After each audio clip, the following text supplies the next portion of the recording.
Je venais d'enchaîner 2 ou 3 postes où les actions se sont succédées de façon extrêmement rapide.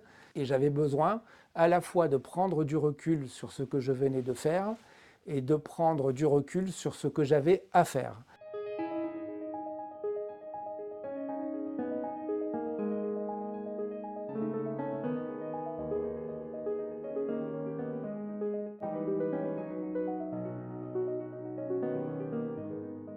Je suis Jean Aguillon, je suis le DRH du groupe RATP. C'est une entreprise qui opère plusieurs modes de transport dans plus de 13 pays dans le monde, qui emploie un peu plus de 70 000 personnes.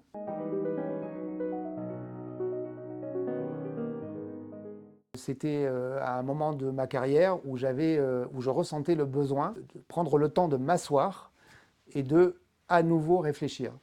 Je venais d'enchaîner 2 ou 3 postes où les actions se sont succédées de façon extrêmement rapide. Et j'avais besoin à la fois de prendre du recul sur ce que je venais de faire et de prendre du recul sur ce que j'avais à faire. On transporte près de 12 millions de voyageurs par jour, avec plusieurs modes de transport. Donc le fait d'être focalisé dans l'action est un enjeu crucial pour nos entreprises. Mais il est indispensable de savoir prendre du recul pour faire en sorte qu'on ne se laisse pas noyer.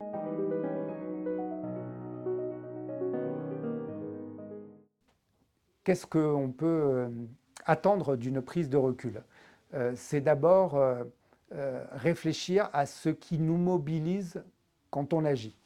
À force d'agir, on ne sait plus ou on oublie d'une certaine façon quels sont les principes, quels sont les leviers auxquels on fait appel. Une prise de recul, c'est finalement de ne plus être seulement dans le réflexe, mais dans la pensée, de sorte à s'assurer que la façon dont on agit dans la durée, elle reste efficace, qu'on continue d'agir de façon conforme à une finalité, conforme à une éthique de l'action.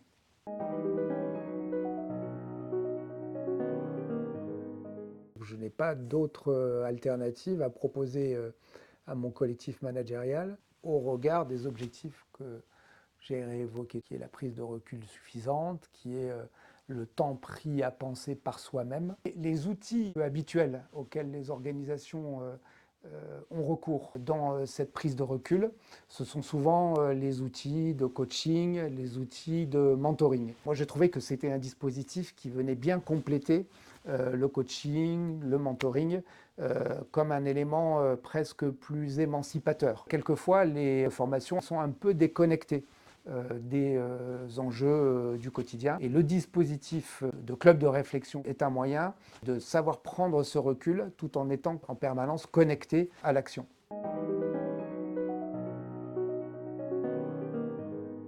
Moi, j'ai bien trouvé dans ce dispositif la possibilité de se préparer à l'action, c'est-à-dire qu'il ne s'agit pas simplement de prendre du recul par rapport à l'action qu'on a menée ou qu'on mène, mais aussi de réfléchir à l'action qu'on a à mener. J'ai plusieurs illustrations qui me permettent de dire que ce dispositif nous a aidé par exemple à préparer l'accord sur la qualité de vie et les conditions de travail qu'on a signé au début de l'année 2024. En ça, ça a été non seulement fidèle à ce qu'on en attendait à l'origine, mais ça est presque même allé au-delà des attentes.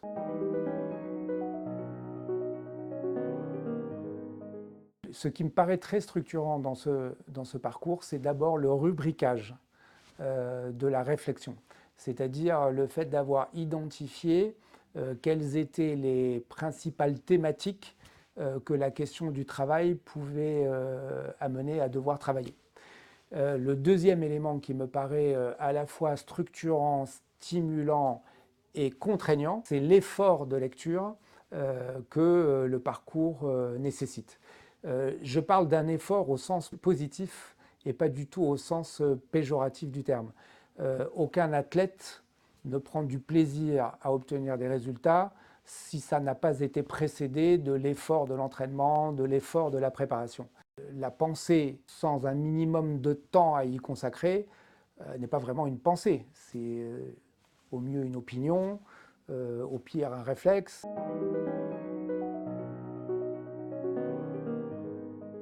Le parcours me paraît être un outil puissant et d'autant plus important qu'on occupe des responsabilités importantes. C'est-à-dire que plus les responsabilités qu'on occupe sont importantes, plus elles ont un impact sur les personnes.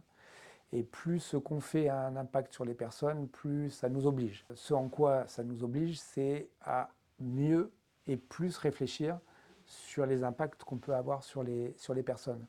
Donc je pense que c'est d'autant plus important et d'autant plus utile qu'on occupe des responsabilités importantes. Ce qui ne veut pas dire que ça ne peut pas avoir un intérêt pour toute personne qui veut réfléchir à la question du travail, quel que soit son niveau de responsabilité dans une organisation.